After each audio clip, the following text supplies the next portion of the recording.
बंदों गुरुपद कंज कृपा सिंधु नर रूप हरि महामोहतम पुंज जासु वचन कर मैत्रियो उपनिषद में सामवेद के पंचम प्रपाठक जो आया है दूसरे अध्याय में सत्संग योग में जो पद्य में वर्णन किया है, बमन आहार बधैष्य भाति सर्वेशन नादिषु तस्याधिकारः संन्यासे त्यक्त देहा अभिमान निनः। सब प्रकार की कामना को बमन के समान जो विचारता है और जिसने देहा अभिमान छोड़ दिया उसी का संन्यास में अधिकार है। यह विषय वासना सभी प्रकार की जो कामना है, काम क्रोध मद मोह लोभ ईर्षा मत्सर राग द्वेष मोह, ये सभी को जो है जो क्या समझता है, बमन के समान जो समझता है, उल्टी के समान बेकार वस्तु। जैसे आप मल त्याग करते उसे कोई आसक्ति नहीं रहती है, उल्टी करते उसे कोई आसक्ति नहीं, उससे घृणा करने लगते हैं। उसी प्रकार विषय को जो समझने लगे, जो विचारने लगे, ये विषय को बहुत सुंदर है, बहुत खुशबू है, बहुत बढ़िया है, रूप रस गंध शब्द स्पर्श, ये सभी को जो है बमन के समान जो समझने लगे, विचारने लगे, जिसने देह का अभिमान छोड़ दिया है उसी को जो है संन्यास में अधिकार है।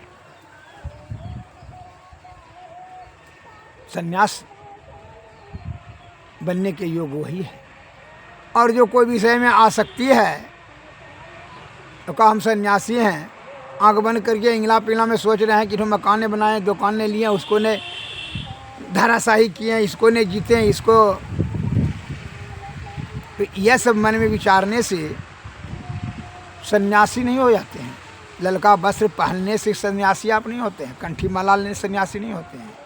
देह का अभिमान छोड़ दे और विषयों के कामना के विषय को जो है बमन के समान समझने, घृणित वस्तु समझने लगे, तब समझ लीजिए सन्यास का बनने का आपको अधिकार है। झूठ और सच में विभेद जान लीजिए, असली नकली में फर्क। एक जो है स्त्री अपने पुत्र लेकर के जा रही थी, बीच रास्ते में जो है एक दूसरी स्त्री हूबहू उसी के नकल की, एक ही रंग का रूप, वह भी कहने लगी नहीं ये मेरा पुत्र, उसे छीनने लगी। झगड़ा हो गया, वहाँ कलह हो गया। और कलह होते होते गांव वाला सब जुट गया, 150 आदमी का फैसला कीजिए, दोनों का ना ये मेरा पुत्र है, कोई मेरा पुत्र है। यह कोई गांव वाला तो कोई फैसला नहीं कर चलो, राजा के यहाँ चलो, राजा के दरबार में। राज दरबार में पहुँचा, राजा साहब को कहा, दोनों स्त्री झगड़ रही थी, महिलाएं कि भाई ये मेरा पुत्र है, वो मेरा पुत्र है। वो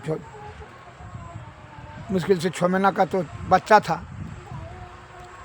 तब दोनों में मैंने झंझट हो गया। तो राजा साहब ने सुना कि क्या बात है, कि ऐसे ऐसे बात है कि दोनों कहती है स्त्री मेरा पुत्र। राजा साहब का दिमाग जो है ना काम ने किया कि भाई सच क्या है। अब मंत्री साहब को बुलाया गया, मंत्री साहब आए, जो विद्वान मंत्री थे वो आए राजा साहब के, कहा देखिए मंत्री जी देखा फैसला इसका कीजिए, ये स्त्री कहती है कि मेरा पुत्र है, मेरा पुत्र। तो कहा अच्छा इसमें कौन बड़ा भारी बात है, तुरंत फैसला हो जाए। चलो सुनो सुनो, दोनों स्त्री को मंत्री साहब ने, देखिए बुद्धि कैसे ज्ञान से उसको, इसलिए कहता है ज्ञानी मारे ज्ञान से बेहुदा मारे तीर, सदगुरु मारे सब से भींगे सकल शरीर। एक अंग्रेजी में कहावत है, एवरीथिंग से melts before that internal radiant. जो परवल जिज्ञासे उनकी सभी समस्याओं की समाधान अंतःकरण इंद्रिय में हो जाती है। जब समस्याएं होती तो आप चिंता करने लगते हैं। आत्मचिंतन करने से समस्याओं का समाधान होता है, आत्मचिंतन करने से ज्ञान का वृद्धि होता है और चिंता करने से बुद्धि का नाश होता है। तो वो तो बड़ा ज्ञानी थे मंत्री साहब। कहा ठीक है तुम दोनों में से एक एक टांग पकड़ करके खींचो, जिसका जो है ना पुत्र है, जो खींच सकता है, जो खींच लेगा उसी का पुत्र हो जाएगा। जाओ हम फैसला कर दिए। दोनों स्त्री ने एक एक टांग पकड़ा दिया, खींचो, दोनों राख पकड़ करके। तो जैसे वह जो सही में माता थी, जिसका सही पुत्र था, अब जब वो पकड़ा तो वो पकड़ के खींचने लगी तो ये छोड़ दिया, सही माता जो थी वो छोड़ दिया और छोड़ करके बोली रोते हुए बिलखते हुए, या न मंत्री साहब, राजा साहब जो है ना, हाँ नहीं इसी का पुत्र है, छोड़ दीजिए, छोड़, हम झूठ बोल रहे थे, हम झूठ बोल रहे थे, इसी का पुत्र है, इसको हम दे दिए, इसको दे दिए, हम झूठ बोल रहे थे, अतः इसी जाने दीजिए इसी को। इसी यह मन में विचार कर लिया कि अगर यदि राख चिरा जाएगा तो बच्चा तो मर जाएगा, बच्चा मर जाएगा तो बेकार हो। इसके लिए हृदय, जहाँ हृदय के जो निर्मलता, वहाँ हृदय से आवाज़ आया कि कम से कम जान तो बचेगा, हमसे नहीं रहेगा, जान तो हमारा बेटा का बचेगा।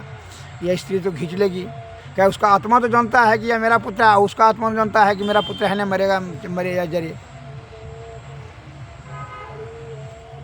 तो जो है वो जैसे छोड़ दिया और जो है तब वह जो है स्त्री गोद में लेकर के, जो नकली माँ बनी हुई थी, उसने गोद में लेकर कहा ना राजा साहब, देखे ना राजा साहब, देखे ना मंत्री जी, हम बोल रहे हैं कि यह झूठी औरत है, ये बोले ना अभी देखिए साहब, हमरे बेटा है, हमरे पुत्र है कुछ। हाँ ठीक है, राजा साहब ने कहा ठीक है कि जाओ।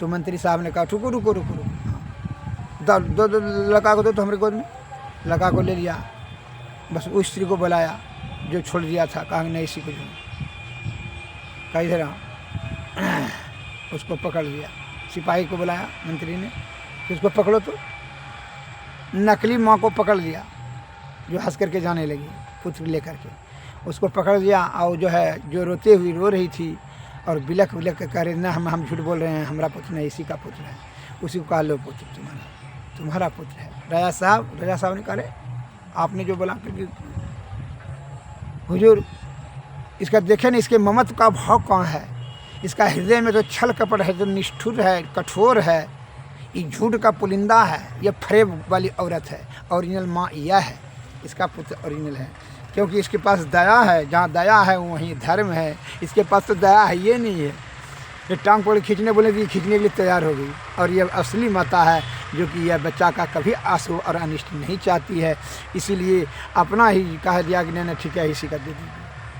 क्या इसने मन में विचार कर लिया इसके हृदय में कि हमारा पुत्र का राख फड़ा जाएगा, मर जाएगा, इसलिए यही ओरिजिनल माँ है। उसको देगा का, उसको कहा इसको जेल भेजिए। नकली माँ जो बनी फिरती है उसको जो है सिपाही जा करके जो है दिया 10-20 कोड़ा खींच करके और खुद जेल में भेजा, 3 साल के लिए जेल भेजो, असली और नकली में परखा दिया। श्री सदगुरु महाराज की। इसलिए झूठ को पाँव नहीं होता है, वो बिना पाँव का चलेगा, कच्चा देर चलेगा, और सत्य कभी हारता नहीं। इस सत्यमय वजह असली नकली का परख विद्वान समझ लेते हैं, कर लेते हैं। एक बार दूसरा मैं उदाहरण देता हूँ। एक बार जो है एक गाय लेकर के किसान, देहात का किसान गया था हटिया बेचने के लिए, नहीं बिका माल, वो लौट करके आ रहा था। अब दूसरा किसान ने, दूसरा जो है दलाल ने उसको जो वहीं हटिया में परख लिया, जो है वो कहा कि नहीं ये हमारा गाय है, बस वहीं हुज्जत करने लगा, हमारा गाय है। तो वहाँ घिंचातिरी करने लगा, मारपीट करने लगा। वहाँ 150 आदमी आ गया, कहा कैसे फैसला होगा उसका केस। सिपाही आ गया, हटिया का मालिक केस करके राजा के दरबार में भेज दिया कि इसका फैसला किया जाए कि असली गाय का मालिक कौन है कौन नहीं है। यह केस राजा साहब के यहाँ चला। राजा साहब के यहाँ जब गए, दोनों पहुँचे, सिपाही लेकर के पहुँचे गाय को लेकर के, और जो है दोनों को जो कि दावा ठोकरा था कि हमारा गाय है, दोनों को लेकर के वहाँ पहुँचे। और वह कहता था कि हुजूर ये जो गाय हमारा है, कहता था कि नहीं ये हमारा गाय है, हम इसको हटिया में खरीद कर लाएँ। तो वो बोलता था कि नहीं हुजूर हम इसको पालन पोषण किए हैं बच्चे से, इसका गाय जो मर गई, इसकी बच्चा था उसको बच्चे से पोसे हैं, हम हटिया ले गए थे बेचने के लिए, और ये जो है हमारा नहीं बिका था, हम लेकर आ रहे थे, तो ये रास्ता में घिस करने लगा हमको। कहना है हुजूर हम खरीद कर लाए हैं, ये क्या बोलेगा। तो राजा साहब ने फैसला नहीं कर सका, कहा कि बड़ा मुश्किल है, कैसे हम करें फैसला। मंत्री साहब को बुलवाया, मंत्री साहब आए, कहा इसका फैसला खुलेगा, उसे फैसला कर देंगे, 1 सप्ताह के बाद करेंगे। ठीक है, इसको गैया को, सिपाही को ऑर्डर दिया कि इसको गैया को वहाँ जोड़ दो गौशाला में, और इन दोनों को जो है अतिथि गृह में ठहराओ, 1 सप्ताह के बाद ये दोनों का फैसला किया जाएगा, अभी दूसरा मामला है। तो हाँ ठीक है, सिपाही ने गैया को जाकर जोड़ दिया, दोनों को अतिथिशाला में जाकर कहा ठहरो, अतिथि गृह में जाकर ठहरा दिया। अब जो है जो असली किसान था, गाय वाला था, वह भोरे 4 बजे भोरे कुट्टी काट कर करके गैया को खिलाता, बढ़िया से खिला पिला के तब स्नान करके तब वो भोजन करता था, खाना बना करके। और वो क्या करता था, वो जो है ना, वो तो 6-7 बजे उठवे करता था, आराम से खाना बना के खा लेता था। लेकिन 1 सप्ताह के बाद न फंसा करेगा, 1 सप्ताह के बाद ने राज दरबार में न बोलेंगे। और यह जो निर्मल और हृदय था, जिसको अपना गाय पालन पोषण किया था, जिसको गाय के प्रति बड़ी श्रद्धा और स्नेह था, जो इसका से उसके लगाव था कि गाय जो खाना नहीं देगा राज दरबार में, गौशाला में, तो हमारा गाय सूख जाएगी और हमको घाटा लग जाएगा। इसलिए वह 24 घंटा गाय का देखभाल, रात में उठ करके भी देखता था, और गैया के पीठ पर जो मच्छर उच्छर बैठता था उसको भी गमछी से ढालता था। गाय का सेवा 7 दिन, 7वां दिन जब 8वां दिन जब आया राज दरबार में लेकर के, तो जैसे गाय लेकर के आया और दोनों आया, कहना हुजूर हमरा करके जो सेवा कर रहा था सिपाही से पूछ लिया मंत्री ने, पहले 1 दिन पहले पूछ लिया करके मंत्री को बता दिया, हुजूर ये जो किसान जो है इसी का गाय लगता है। कहा कि ये जो है रातों को उठ करके इसको गैया को देखता रहता है कि कोई चुचराने ले, भी खिलाता पिलाता है, भोरे से उठ करके फिर शाम तक को भी खिलाता है और दोपहर में भी खिलाता है। ये तो खा करके सोता है, कुछ गैया को देखने के लिए भी नहीं आता है, तो अपना खाना खा करके सोता है खाली। समझ लिया मंत्री ने। बस जैसे राज दरबार में आया, मंत्री ने कहा है इसका गाय है जो सेवा सुनते हैं, इसका गाय है, जो दीजिए, जाइए तुम लेके जाओ, उसको पकड़ो, उसको पकड़ करके कहे उसको जेल दो, 10 मारो कोड़ा खींच करके, 10 कोड़ा मारा, सब बोल दिया कि नहीं हुजूर हम झूठा हैं, हम झूठ इसको जो है फ्रेम में फंसा रहे थे। हम सब समझ गए हैं। राजा साहब ने कहा आप कैसे जाने कि इसी का गाय, क्योंकि हुजूर जिस पर जाकर सहते स्नेहु ताकर मिला हो न कछु संदेहु, जिस पर जिसका सत्य स्नेह है, सद्विचार है, जिसको परिश्रम से बनाता है, दर्द उसी को होता है, उसमें दया, ममता, करुणा सब आ जाता है, सेवा की भाव, इसमें कोई सेवा की भाव ही नहीं है। देखिए ये सेवा 4 बजे भोरे में, रात में भी खिलाता था, दोपहर में, और उठ कर गैया को दिखता था। ये तो नकली आदमी है, ठग है। ये तो खा करके अलीगढ़ को सुनता था कि 7वें दिन इकट्ठे फैसला करेगा। ये इतना चालाक आदमी है, तर्क दे करके, तर्क देने में तेज है। ये भोला भोला बोल नहीं सकता है। बस इसी को जो है गैया इसी का है ओरिजिनल, गाय उसको दे दिया, उसको जेल कर दिया, इसको भेजो साल भर के लिए जेल। श्री सदगुरु महाराज की। इसलिए असली नकली, असली चेहरा और नकली चेहरा सब समझ में आ जाता है। ज्ञान होना चाहिए उस विषय में। क्या होना चाहिए कि ज्ञान होना चाहिए आपको, विषय से ढका हुआ ज्ञान रहेगा तो कैसे ज्ञान, आत्मज्ञान होना चाहिए। आत्मज्ञान से विचार विवेक करके, इसलिए सूझबूझ के साथ में सत्य और असत्य का परख हो जाता है। विषय वासना छूटत ना मन से, नाहक नर बैराग करे, जल विच मीन बड़ी फबजे, बंसी में जीव के कारण प्राण हरे। विषय वासना छूटत न मन ते, नाहक नर बैराग करे, जल विच मीन बझे, बंसी में जीव के कारण प्राण हरे। सो रस नाय रस सो रसना वस कियो न जोगी, नाहक इंद्रिय साथी मरे। वन में रहत मृगा निशिवासर, ना काहू के दोष करे। सो मुरली धुनि सुनन कारण, व्याधा बौन से प्राण हरे। नयन के कारण जरय पतिंगा, पारस पाई गजराज हरे।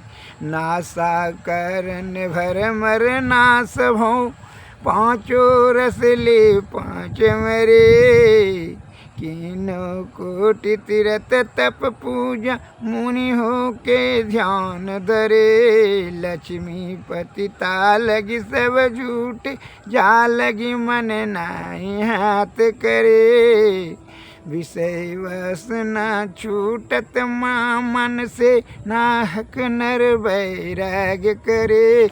बैरागी करने का ढोंग जो करते हैं, विषय वासना तो छूटा नहीं है। अरे ढोंग करने से तुम्हारा मुक्ति नहीं होगा। जो नाटक कर रहे हो तुम, अभिनय कर रहा है महात्मा साधु बनने का, बैरागी बनने का, जोगी बनने का, उससे मुक्त नहीं हो सकेगा। दिखाने की जरूरत नहीं है। चैतन्य जीव ही ईश्वर की प्राप्ति करने में सामर्थ्यवान है।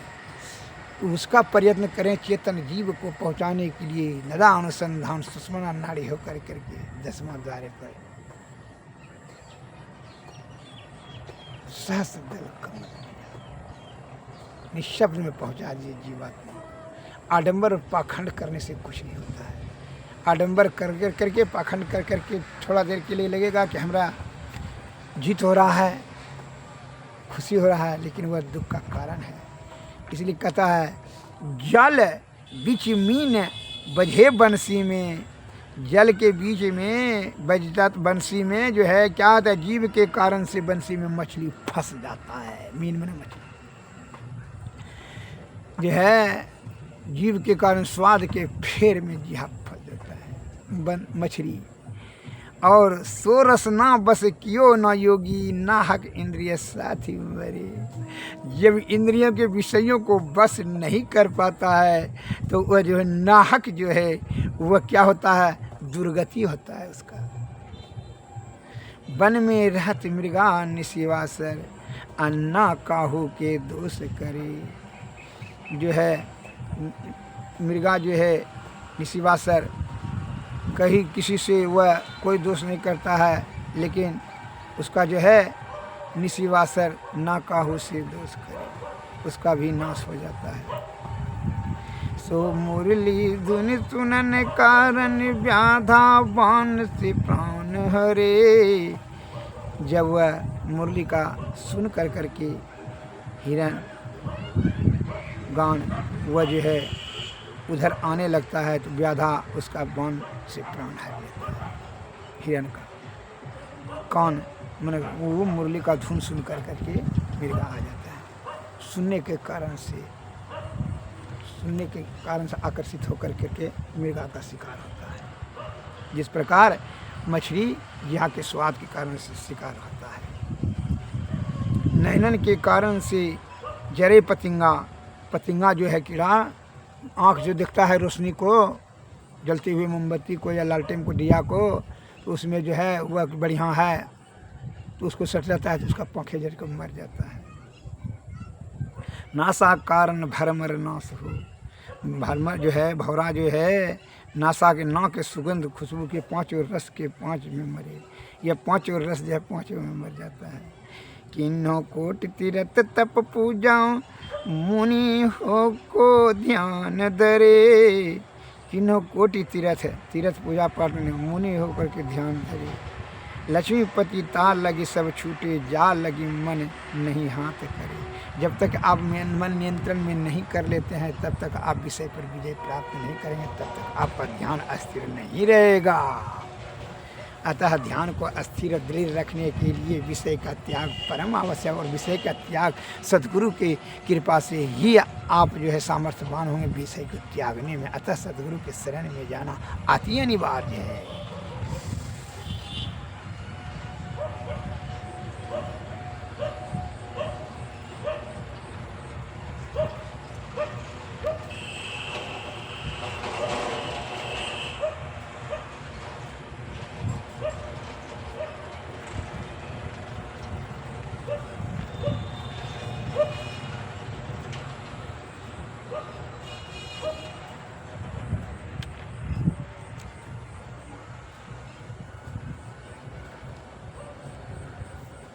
गुरु के से ही आपको विषय त्यागने की क्षमता प्राप्त होगा। इसलिए गुरु की स्तुति करें। अति पावन गुरु मंत्र मन ही मन जप जपो, उपकारी गुरु रूप मानस ध्यान थपो, देवी देव समास पुराण ब्रह्म परम प्रभु, गुरु में करे निवास कहते हैं संत सबू। प्रभु से गुरु अधिक जगत विख्यात है, बिनु गुरु प्रभु नहीं मिले यद्यपि घट माही रहे, उर माही प्रभु गुप्त अंधेरा छाई रहे, गुरु गुरु करत प्रकाश प्रभु को प्रत्यक्ष लहे, हरदम प्रभु रहे संग कबहु भव दुख ना ठरे, भव दुख गुरु दे टारी, सकल जय जयति करे, तन मन धन को यरपी, गुरुपद सेव करो, मही यज्ञा पाली, दुष्तर भव सुख से तरो, अति पावन गुरु मंत्र मन ही मन जप जपो, उपकारी गुरु रूप मानस ध्यान थपो। श्री सद्गुरु महाराज की। क्या सोवत गफलत की मारी, जाग जाग मन जाग रे, अंत काल संगी न होगा, संग न चल कऊ तेरे रे, यह धन धाम कुटुम कबीला, सब स्वरत के चेरे रे, अपने अपने सुख के खातिर हेर न कोई दुख तेरे रे, तन मन सुख है ना सुख तेरो, आत्म सुख निज तेरे रे, तुम तन मन सुख निज को जान्यो, भयो काल के चेरे रे, क्या सोवत गफलत के मारे, जाग जाग मन मेरे रे, दिल परितीत प्रीति कर गुरु से, कर सत्संग सवेरे रे, यही विधि भव फंदा कट जइए, यही विधि भव फंदा कट जइए, कहत मही हित तेरे रे। श्री और तीतन मंदिर में कीजे, दृष्टि जुगल कर सन्मुख दीजे, चमक बिंदु सूक्ष्म यति उजल, ब्रह्म ज्योति अनुपम लख लीजे, जगमग जगमग रूप ब्रह्मांड, निरखी निरखी ज्योति तज दीजे, शब्द सूरत याभ्यास सरल तर, करि करि सार सबद दीजे, ऐसी जुगति काया गढ़ त्यागी, भव भ्रम भेद सकल मल छीजी, भव खंडन यारति यह निरमल, करिमे ही अमृत रस पीजे, यारति तन मंदिर में कीजे, दृष्टि जुगल कर सन्मुख दीजे। श्री सद्गुरु महाराज की जय, श्री सद्गुरु महाराज की जय। सद्गुरुवे नमः, सद्गुरुवे नमः। जय हिंद, जय भारत, नमस्कार।